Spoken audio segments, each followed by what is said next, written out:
Media বন্ধুদের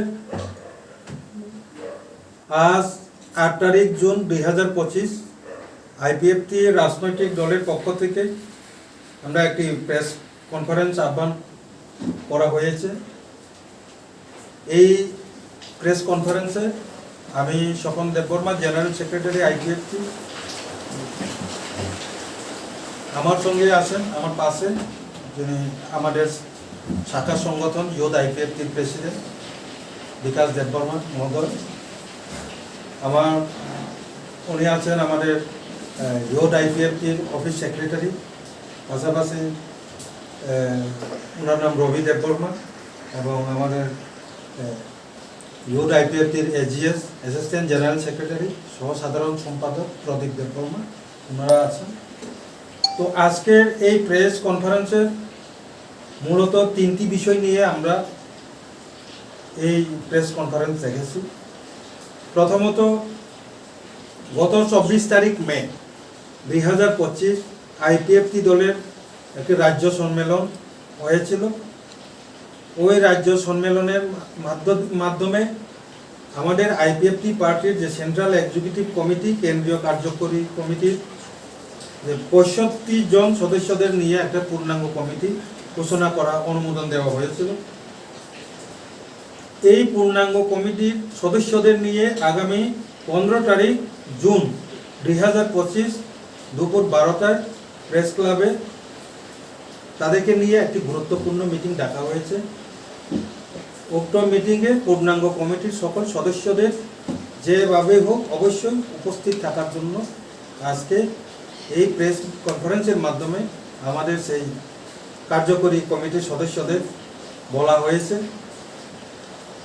ওই মিটিংয়ে মূলত দুইটা সিদ্ধান্ত নেওয়া হবে। এক নাম্বার দলীয় বিষয় হলো, এক নাম্বার তো হলো দলীয় বিষয়, যে আমরা গত রাজ্য সম্মেলনে এই চলতি জুন মাসের মধ্যে আমাদের 25টা ডিভিশন এবং শাখা সংগঠন, যে ব্রাদারহুড অর্গানাইজেশন সংগঠন, ইউথ আইপিএফটি, আইডাব্লিউএফটি, আটিসা, এই সংগঠনগুলো পূর্ণাঙ্গ কমিটি গঠনের জন্য নির্দেশ দেওয়া হয়েছিল।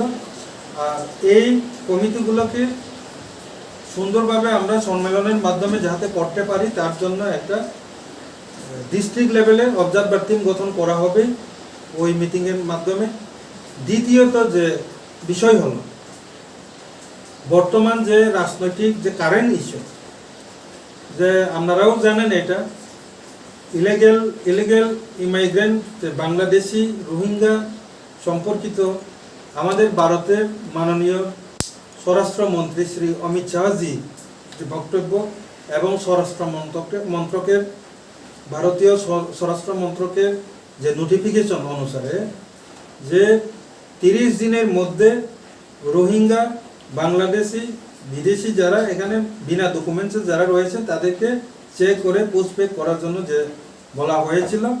তো আমরা এই প্রেস মিটের মাধ্যমে, প্রেস কনফারেন্সের মধ্য দিয়ে মাননীয় Amit Shahji, honourable ministry of home affairs, government of India, ওনাকে ধন্যবাদ জানাই।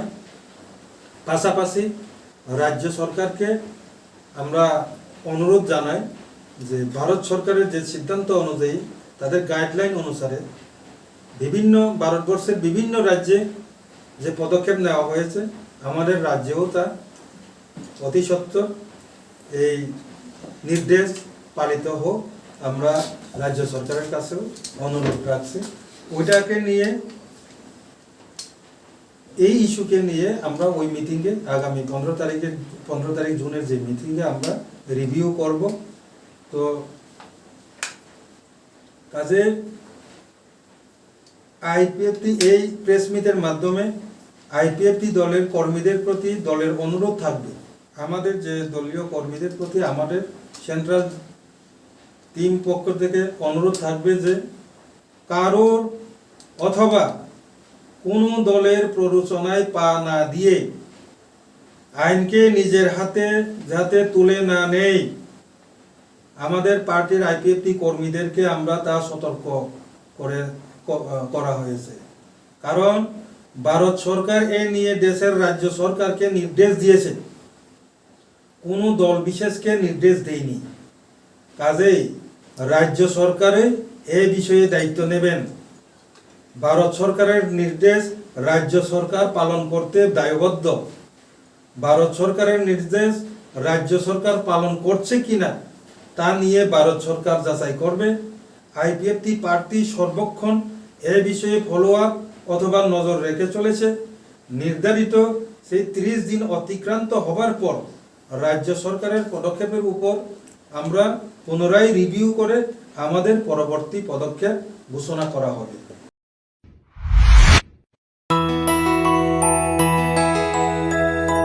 স্বাদে ভরা ঘিয়ের সুবাস লংতরায়, কি ভালো খেতে। শুদ্ধ ঘিয়ের আবেশ ভরা লংতরায়, অপূর্ব সুগন্ধ, পুষ্টি ভরা ঘিয়ের খাবার, গাওয়া ঘি প্রিয় সবার লংতরায়। একেই বলে বিশুদ্ধ ঘি। বিশুদ্ধ ঘি নাম মনে রেখো লংতরায়। লংতরাই ঘি রোজ খাবারে তোমাকে চাই। লংতরায়, লংতরায়, লংতরায়।